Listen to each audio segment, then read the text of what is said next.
Good evening, everyone. I hope everyone is having a blessed evening. It has been a couple of weeks. We've been on break.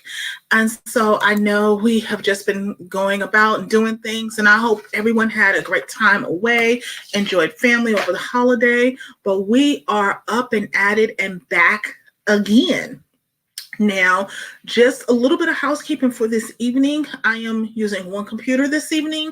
My other one's in the shop. So what I'm going to do is I will be able to respond to all comments and questions after the live stream because I just have it. I've done a new setup. So the comments I can't see this evening in the platform. So I will respond to all questions, comments, and everything, once I get out of the live stream and can log directly into the various platforms that everyone is commenting on.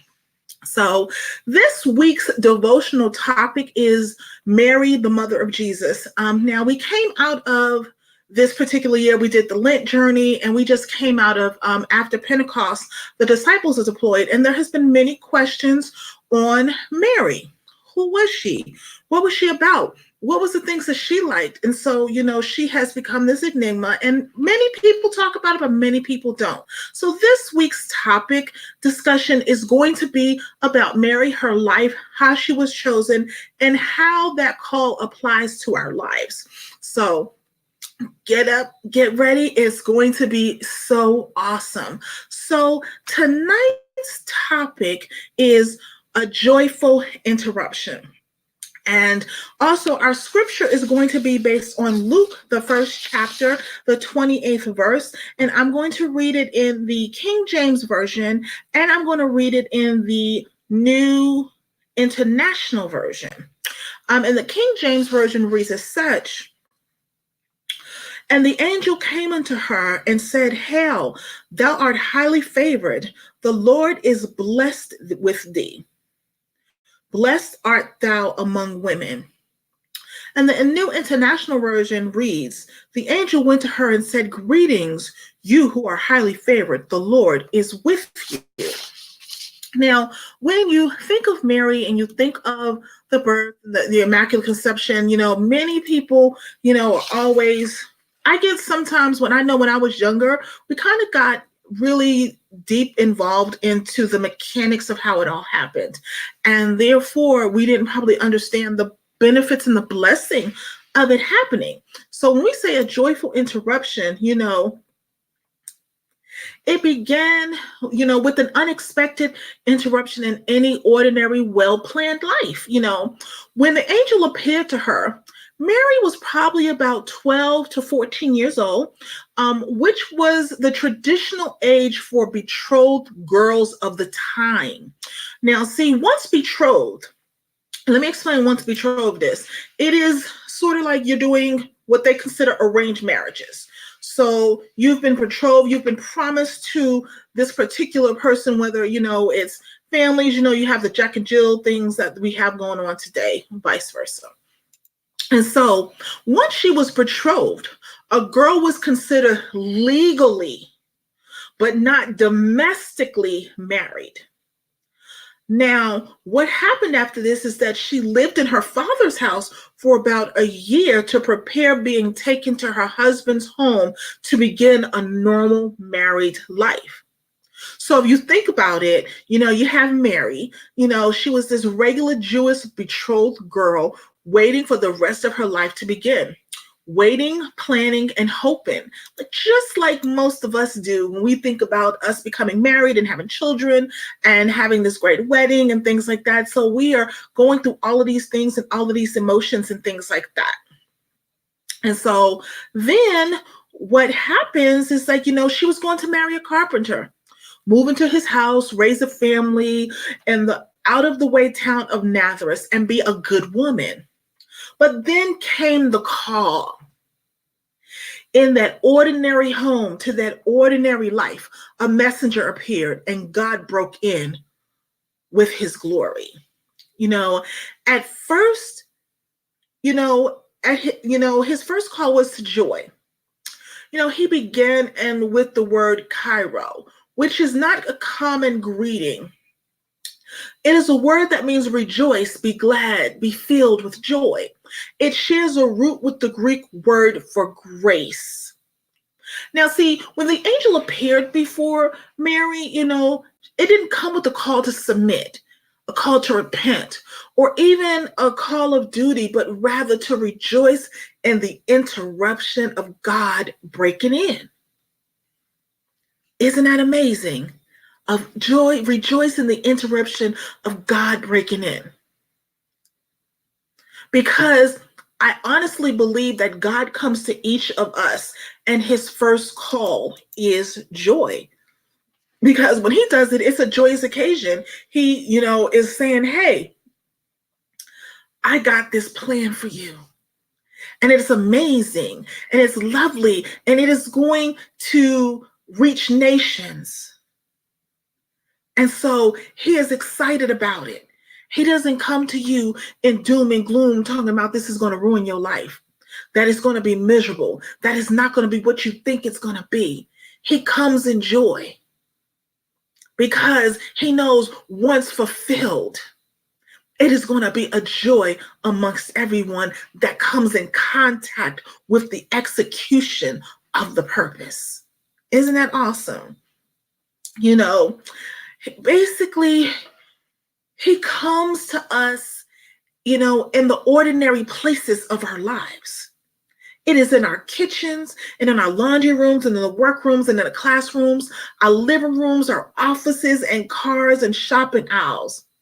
And he doesn't say, you must, you should have, you didn't, you did, you. He doesn't do that. What he does instead is he whispers in our ear joyfully, wooing us with the grace we don't even deserve. Because, see, in this whole process, what's going through her mind is, what you calling me for? Why am I going to be okay with this? What am I going to tell my family? What am I going to say to the man that I am legally married to? Because once she was betrothed, she's legally married, even though she had not lived with him domestically, but she's legally married. So how am I going to explain this to this man that I'm going to, have to carry this, or I'm going to have to do this. I was chosen by God for this. Is he not going to leave me? Is he going to fold under the pressure? What are my parents going to say? What are my friends going to say? She had all of those things running through her head. Because this wasn't this was an extraordinary call. This wasn't saying that, I am going to heal your body. Basically, what the angel, of the Lord was telling her is that I am going to have you give birth to the one who's going to deliver you, who's going to save you, who's going to save your generation after generation after generation. How do you answer that call? Can you answer that call? That is the key point. Can you answer it? Most times, no. Most times, maybe not. But I would love to think that, she's sitting there like, really? Why? But even in all the doubt, and then even all maybe the being scared or, being, unsettled, she said yes to the call. She didn't back away. She didn't give it up. To receive his call, to see and to be glad, but the only way we can do that is if we're holding our own plans loosely. You're like, what? That means You can't be so bent on what you've laid out for your life in your head. Because, see, that's what happens. We decide that we're going to do what we want, when we want, how we want, and this is how we planned our life. Trust me. Let me say something. How can I put this? I had laid out, I was going to have like 6 kids. I was going to be married by a certain time. I was going to have this white picket fence. I was, just going to be whatever. I was going to be a housewife. That is what I laid out in my mind. And then, life happened and it was like, I'm not doing any of that. But in the midst of everything, I've always been flexible. Now, I didn't always start out that way, because I'll be looking at you like, oh, Lord, why can't I do that? Or why do I have to do that? Or what is that? How is that going to fit into what I'm planning to do? And we do it all the time. We be looking like, why do I want to do that? Why do I need to do that? But in order to receive a call from him, in order to accept the interruption that he puts into your life, you cannot be holding on to what your thought process should be for your life. We cannot approach our lives, our days, or even our moments with a tight-fisted grip on what we think it ought to be. We have to rejoice in the interruptions. We must let go of our self-focus so we can receive his joy. So that means at the end of the day, you can't be so pent up, bent up, upset, twisted, turning around that you miss the forest for the trees. You can't be so thought out, ingrained, and thought process of what you think that you're going to have that you miss the overall blessing that God has for you. You can't be so hell bent. And yes, I said hell bent. I said it. I said hell bent. But you can't be so, into that you can't be open to when God is, doing something more for you. Because when you allow that interruption, you allow a journey. You allow yourself to begin to have mountaintop experiences. You begin to, think beyond what you need or what you want. You begin to be in tune with what God needs for you. But it doesn't mean she wasn't scared. Because think about, as God was showing her this, and as God it shows us things, but he's not just revealing, the top of the mountain or the top of this large, thing to climb. He's revealing the journey in which he is putting us on. The path, he would take to lead us, first through the dark valleys below. It was like, of course, there was probably times when she could not see her way clear. There was times when she felt so alone and so, what am I going to do? And how am I going to explain this? But she didn't allow those things to stop her from being obedient to the call. Again, this is about obedience.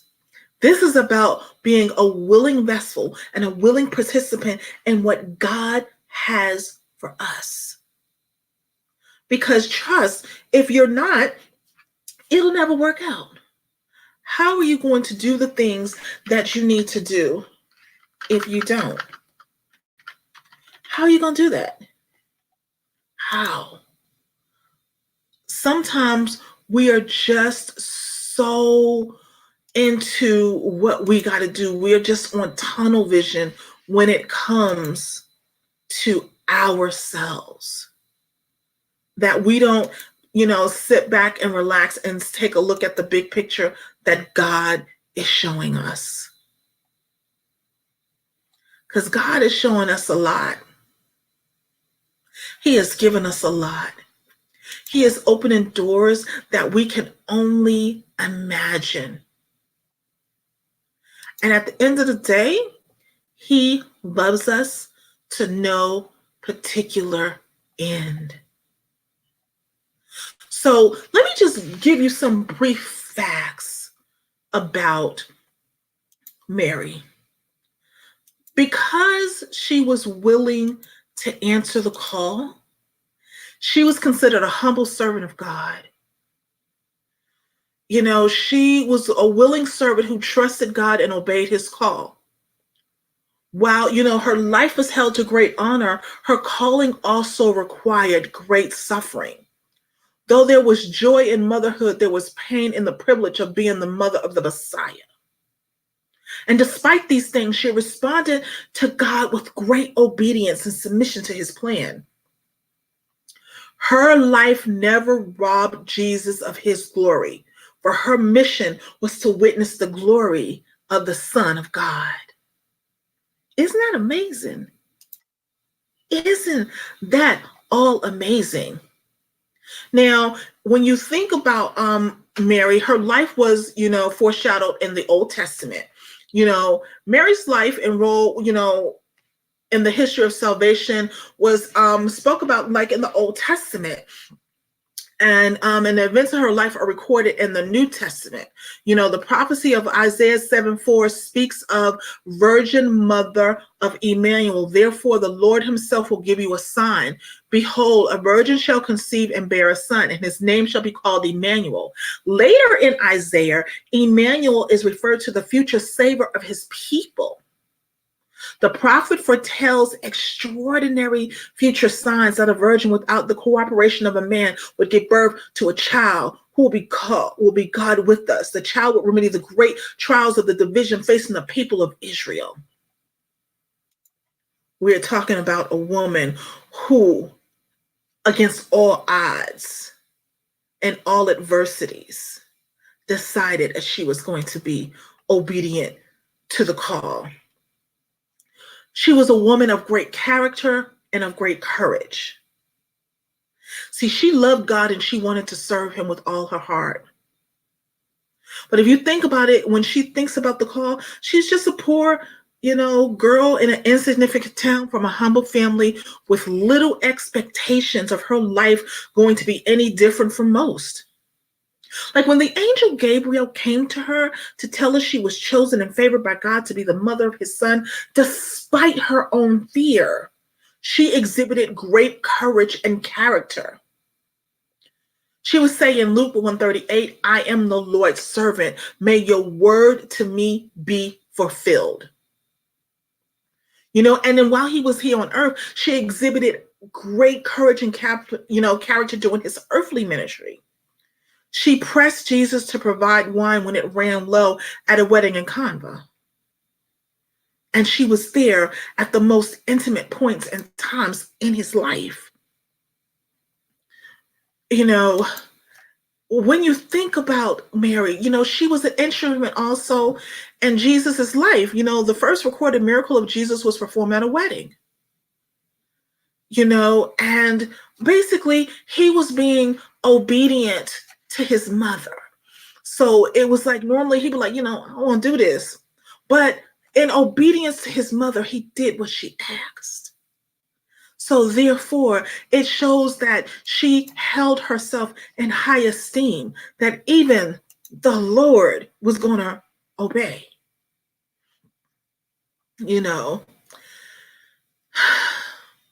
Jesus. When we think about just those things, we think about how she was just willing to go through the trials and the tribulations, when she was ready to go through the ridicule, when she was ready to go through the separation, to be a willing vessel of God. Of course it was joyful. Of course it was amazing, because she was willing to do what he asked her. No more. It wasn't, something of, oh, how should I do this? And will it be okay? Am I going to be, ridiculed? She knew possibly she would. She knew probably she would. But because She wanted to serve him with all her heart. She was willing to do that. How many times we say, God will serve you, but I'll do this, but if it gets too hard, I may not be able to work this out. How many times do we say stuff like that? How many times do we operate like that? That is definitely not fair. Because in spite of our shortcomings, in spite of the things that we refuse to do, he still loves us. He still does for us. He still looks after us. Without a shadow of a doubt. So if he's giving you a call and he's told you that, you know what, I want to do something great in your life, and this is what I'm going to do, and it requires you to leave the ideals that you had at the door and allow me to change the circumstances. Are you willing to do that? Are you willing to serve him unconditionally? Are you willing to follow him without any conditions? Are you so inclined and so in relationship with him that you're willing to give him your life and be like, here you go. I don't need to do anything else. Whatever you say, however you say, whenever you say is good. How many are you willing to do this? I know that when I've decided to make that point, and when I've decided to do the things that I needed to do, when I said yes, things began to happen at a pace that I couldn't even imagine. Because, I mean, in less than a year, God has opened so many doors and done so many things and stuff like that. And it's just like, just because I answered the call, I finally said yes. And I'm going in through it wholeheartedly, full throttle, no longer questioning what he's going to do and how he's going to do it and when he's going to do it. I'm open to what he's going to do, when he's going to do, and how he's going to do it. So welcome a joyful interruption in your life from God, because you'll be amazed and surprised at what he has in store for you. So I want to thank everyone for joining us this evening for Mary, Mother of Jesus, a joyful interruption. We will definitely be back tomorrow, same time, 8 p.m., same location. I know probably somebody's going to say something about the hair. This is the new, addition to the family. She'll be with us for a couple of weeks, and then we'll probably change something else. Who knows? But know that I love you guys. I'm grateful that you take the time out each and every day to be with us, to allow us to minister. Myself and Minister Peterson are so grateful for you. Minister Peterson is doing well. She is on her sabbatical until July 31st. You may see her in and out, just preparing us for some projects, but she will be back in full force on August the 1st. And so keep an eye out for her. You never know when you might see her. So know that I love you guys. I want you to be blessed. Have a wonderful, wonderful evening. And again, I will see you tomorrow at 8 p.m. Love you, be blessed, and have a wonderful, wonderful evening. Good night.